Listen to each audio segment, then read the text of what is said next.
UEFA euro 2024-এর group C এর দুই দল সার্বিয়া এবং ইংল্যান্ড মুখোমুখি হয়েছিল অ্যারিনা অফ শ্যাল্ক বা ভেলটেনিস এরিনাতে। প্রথমার্ধের শুরু থেকেই ইংল্যান্ড মাঝমাঠে নিয়ন্ত্রণ নিয়ে নিয়েছিল। দুর্দান্ত পাসিং ফুটবল খেলছিল তারা।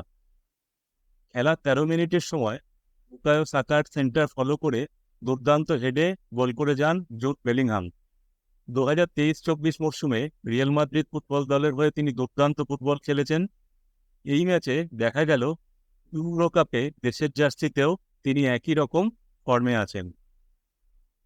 21 মিনিটের সময় সুযোগ এসে গিয়েছিল সার্বিয়ার কাছে গোল শোধ করার। পেনাল্টি বক্সের বাইরে থেকে দ্রুত গতিতে শট নিয়েছিলেন আলেকজান্ডার মিত্রোভিচ, কিন্তু বল পোস্টের বাইরে দিয়ে চলে যায়। 26 মিনিটের সময় ইংল্যান্ড 2-0 গোলে এগিয়ে যাওয়ার সুযোগ পেয়ে গেছিল। কাইল ওয়াকার ওভারল্যাপ করে উঠে এসে দুর্দান্ত শট নিয়েছিলেন, কিন্তু তার শট টার্গেটে থাকেনি। প্রথমার্ধের শেষে ইংল্যান্ড 1-0 গোলে এগিয়েছিল।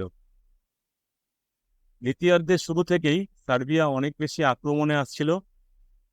66 মিনিটের সময় দুসান টাডিচ দারুণ পাস দিয়েছিলেন লুকা জোভিচকে, কিন্তু তিনি গোল করার সুযোগ কাজে লাগাতে পারেননি।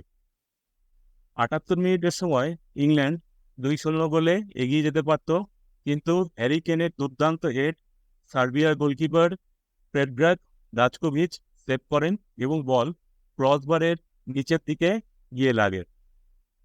83 মিনিটে দুসান ব্লাহোভিচের শট সেভ করেন ইংল্যান্ড গোলকিপার জর্ডান পিকফোর্ড। দ্বিতীয়ার্ধে সার্বিয়া মাঠের বাঁ প্রান্ত দারুণভাবে ব্যবহার করছিল। ইংল্যান্ড ডিফেন্স খুবই সতর্ক থাকায় বক্সে আসা সেন্টারগুলি তারা ক্লিয়ার করে দিচ্ছিল। শেষ অবধি ম্যাচটি ইংল্যান্ড 1-0 গোলে জয়লাভ করল। এইবার ম্যাচের স্ট্যাটটা একবার দেখে নেওয়া যাক। শটস সার্বিয়ার 6টি, ইংল্যান্ডের 5টি। শটস অন টার্গেট সার্বিয়ার 1টি এবং ইংল্যান্ডের 3টি।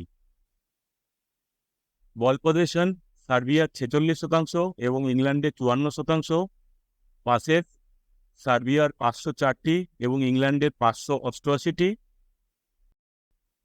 পাসিং অ্যাকুরেসি সার্বিয়ার 86% এবং ইংল্যান্ডের 89%। ভিডিওটি দেখার জন্য সবাইকে ধন্যবাদ।